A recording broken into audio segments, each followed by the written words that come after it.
Hey, what's going on? If you want to get a complete system that makes melting fat easy and is 100% automated, then I want you to go to the link that's on the bottom of your page right now. YouTube doesn't let me make that link clickable, so you're actually gonna have to type it into your browser, or I also put the copy of the link in the description, so you can click on that or type it into your browser. All right. For now, enjoy the video, and after you're done with this video, make sure to go to that link to get a complete fat melting system. Bad decision buffer. All right, so this concept named Bad decision buffer. is a really good way to minimize any bad decision you're ever going to do. Lessen the damage. Exactly. If you're going to make a bad decision, we're going to make it as least bad as possible, right? We're going to get as close, there's a spectrum, there's good decision, bad decision. We're going to get it as close to good as possible, right? So there's no such thing as a good or bad decision, it's a spectrum, right? And we want to get it as close to good than to bad. So what we're gonna do is, in this bad decision buffer, we're gonna have a really pre-made ritual for you to do whenever you're having thoughts of making a bad decision, whether it's skipping a workout or whether it's having a certain craving for a certain food, and you're thinking about going to a drive-through or going and getting a certain meal.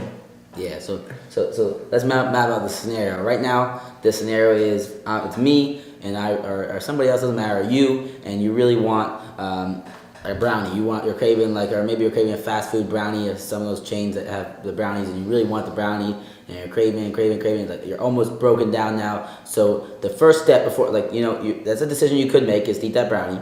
But the first decision you're gonna make before you do that, to rationalize and make sure that's a real decision you want to do, and to limit the damage of eating that brownie or eating something bad or doing something bad. The first decision we're gonna do is, Alex. The thing we're gonna do is to reduce impact is drink 16 ounces of water.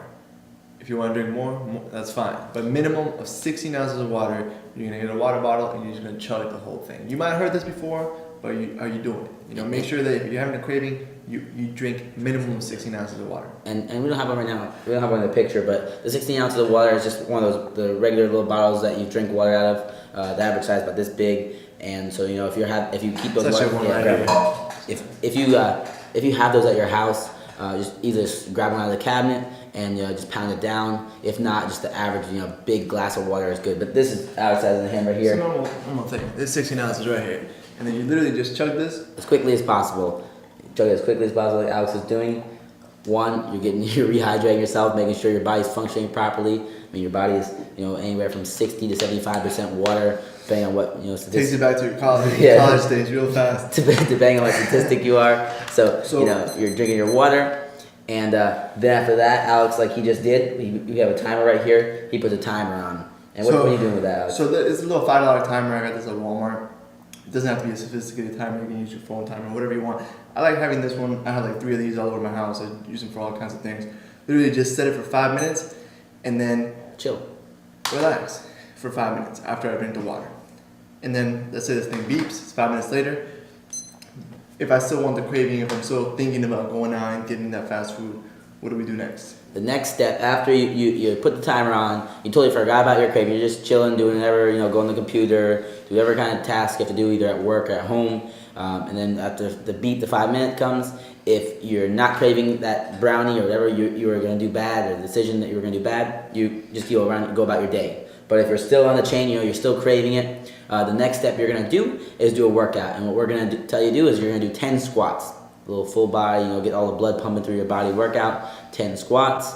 So once you do the workout, you're going to use your timer again. You're going to set it for 5 minutes, put it down, and distract yourself. Either go on a website you like, listen to something on your iPod, whatever. Just distract yourself and wait for that thing to beep.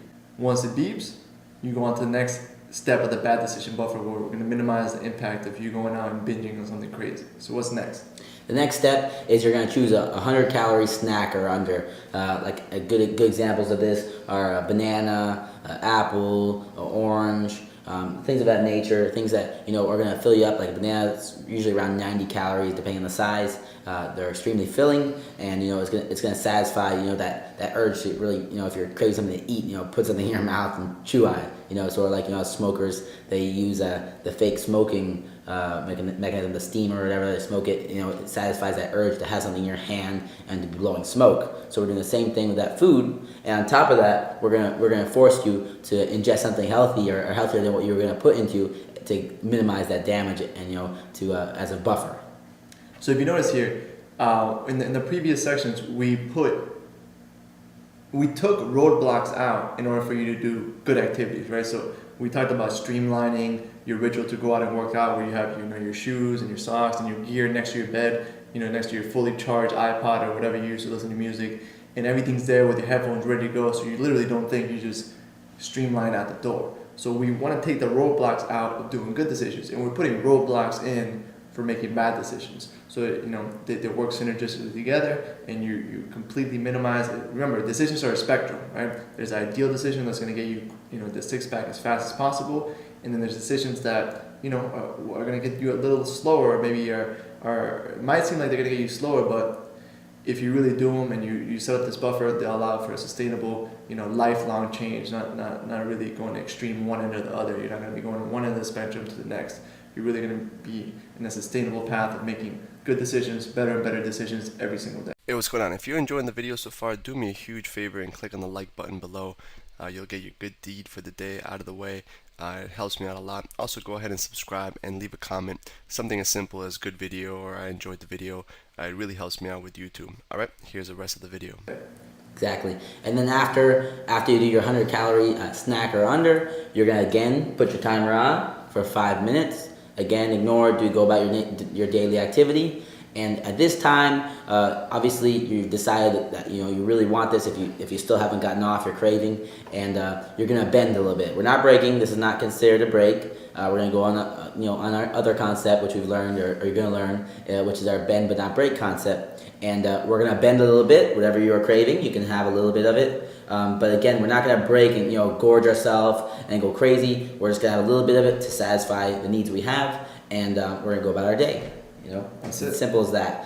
And the beauty of this program and this little flow chart that we're going to give you down below in PDF is that you do this step, you wait. If you still want it, you do the next step. If you don't, boom, you go up, and you're totally fine. You don't need it anymore.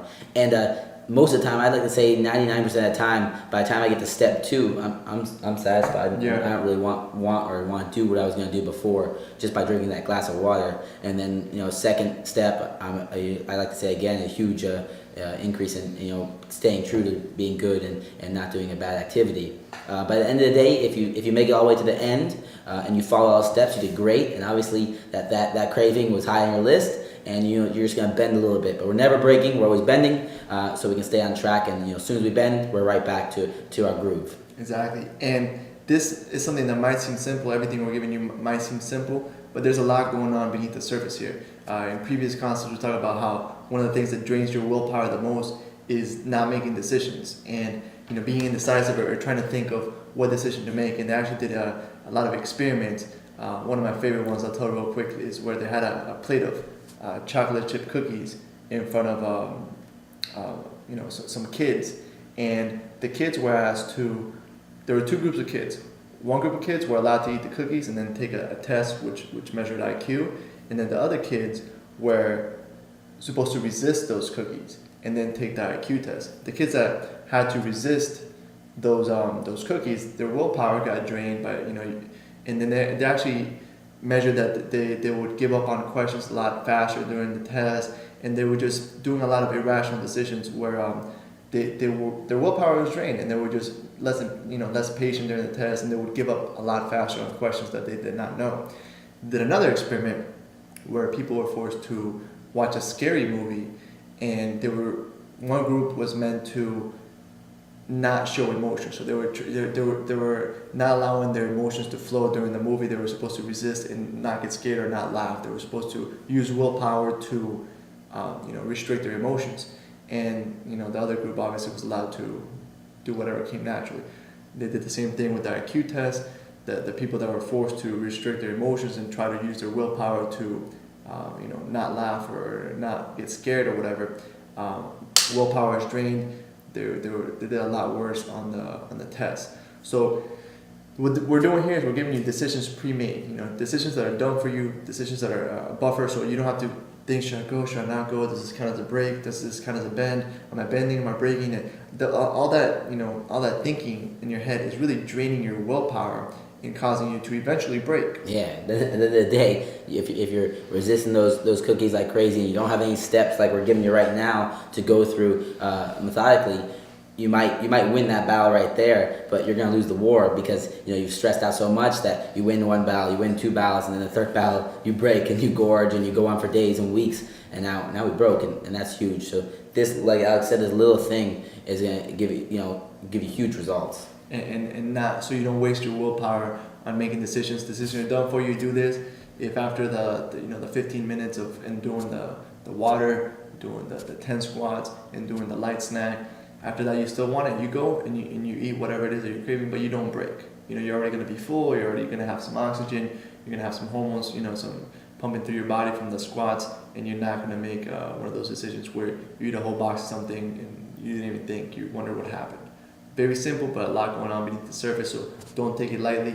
Make sure you implement it, make sure you use it. Download the chart below and use it. Get a little timer if you want, a little action step. This is $5 at Walmart. It doesn't have to be a sophisticated timer.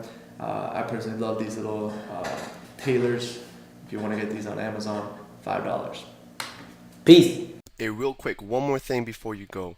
I want to make sure you know that there is no correlation between how hard you work and how much fat you melt or how much muscle you build. All right, there's enough science, enough data out there that there's absolutely no correlation between hard work and results. All right, there's a difference between movement and achievement. All right, if you want to learn my best tips, what I call the 5% hacks that allow you to get maximum results, maximum fat loss, maximum lean muscle gain, I want you to go to the link that's on the bottom of this page, or you can click on the link in the description. You're going to get a complete system for melting fat in an intelligent and streamlined system. I'll see you there.